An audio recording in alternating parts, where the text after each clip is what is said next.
El reencuentro de las algas y las plantas marinas. Cuento prehistórico para niñas grandes, celebrando el 11F, Día de la Niña y la Mujer en la Ciencia. Escrito por Tati Benjumea y narrado por Laura Arroyo y Tati Benjumea. Parte 1. La vida en la mar. Hace muchísimos millones de años, la vida en tierra firme era muy hostil y solo estaba habitada por algunos organismos tan pequeños que no se podían ver con el ojo humano. Sin embargo, vivir bajo la mar era fácil, porque dentro del agua la temperatura cambiaba poco y había alimento por todas partes. Por eso, la mar estaba habitada por muchos seres vivos prehistóricos. Algunos hacían la fotosíntesis, como las algas, y otros eran animales marinos. Todos vivían al compás de las olas y las corrientes marinas. Nuestras amigas, las algas, son seres fotosintéticos. Eso significa que necesitan la luz del sol y algunos nutrientes para producir su alimento azucarado. Mientras se alimentan, producen gas oxígeno, que expulsan al agua en forma de pequeñas burbujas. Glu, glu, glu, glu, glu. Los nutrientes que necesitan las algas se llaman nitratos, fosfatos y gas CO2, y están disueltos en el agua. Por eso, las algas solo tenían que preocuparse por estar siempre a una profundidad donde les llegase la luz del sol. En aquella época, las algas podían ser de color rojo o de color verde, y la mayoría eran felices viviendo bajo la mar. Pero un buen día, un grupo de aventureras algas verdes decidió cambiar de vida radicalmente y hacer una expedición a tierra firme, con la misión de hacer la vida terrestre más abundante y variada. Parte 2. El viaje a tierra firme. La vida en la tierra al principio resultó agotadora para este grupo de valientes algas verdes. Empezaron viviendo en agua dulce, pero cuando salieron al ambiente terrestre hace unos 400 millones de años, todo era muy diferente. En vez de agua, había aire, que contenía gas CO2, y la luz solar era muy fuerte. Los nutrientes, nitratos y fosfatos ya no estaban por todas partes, sino que se acumulaban dentro del suelo, donde no llegaba la luz solar. Para poder adaptarse a estos cambios necesitaban encontrar nuevas formas.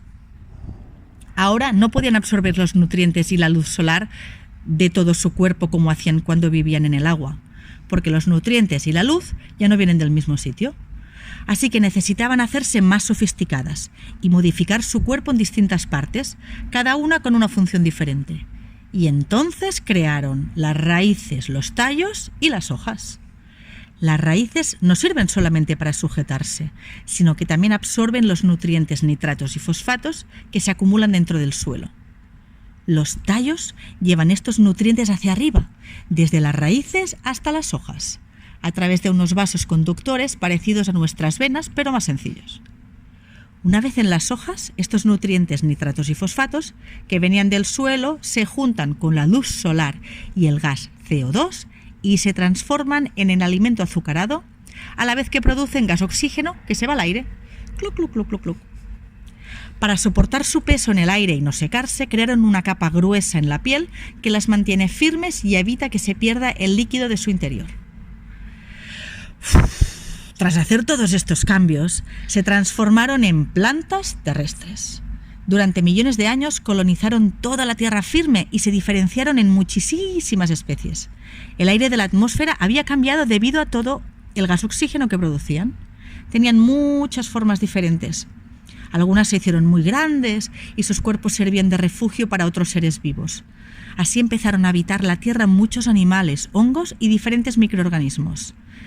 Satisfechas por haber logrado su objetivo, la mayoría de las plantas terrestres vivían cómodas y felices en tierra firme, en equilibrio con el resto de los seres vivos que vinieron gracias a ellas.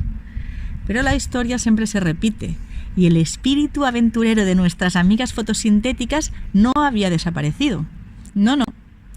Así que un buen día, hace unos 120 millones de años, en la época del Mesozoico, unas pocas plantas terrestres que sentían que su misión en la Tierra había terminado, decidieron que era hora de volver bajo la mar para conocer cuál era su origen antes de tener raíces.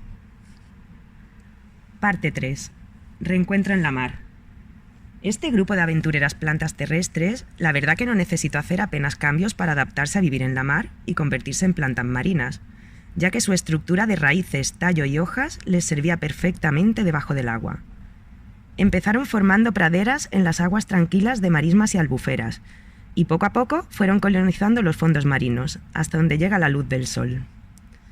Las recién llegadas plantas marinas alucinaron cuando se encontraron con las algas. ¡Guau! Mientras ellas habían estado en tierra firme, sus primas, las algas verdes, y sus colegas, las algas rojas, habían evolucionado muchísimo.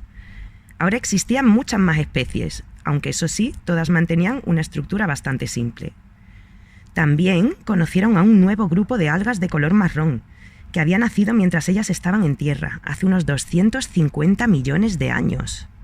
Estas algas pardas eran las más grandes de todas y formaban bosques submarinos muy parecidos a los que las plantas habían conocido en tierra.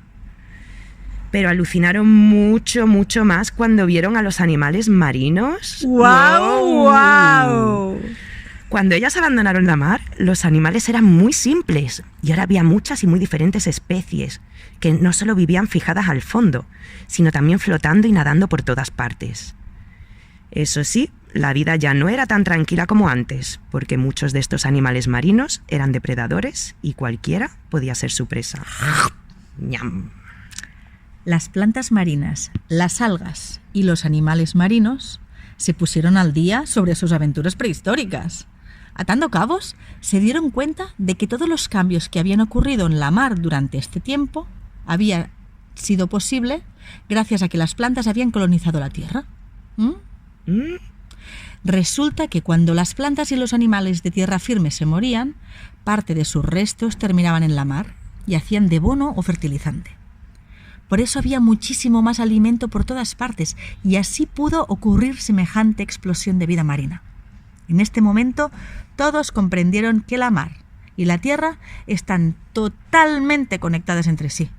Las plantas marinas enseguida se hicieron más amigas de las algas, claro está, porque tenían más cosas en común con ellas que con los animales.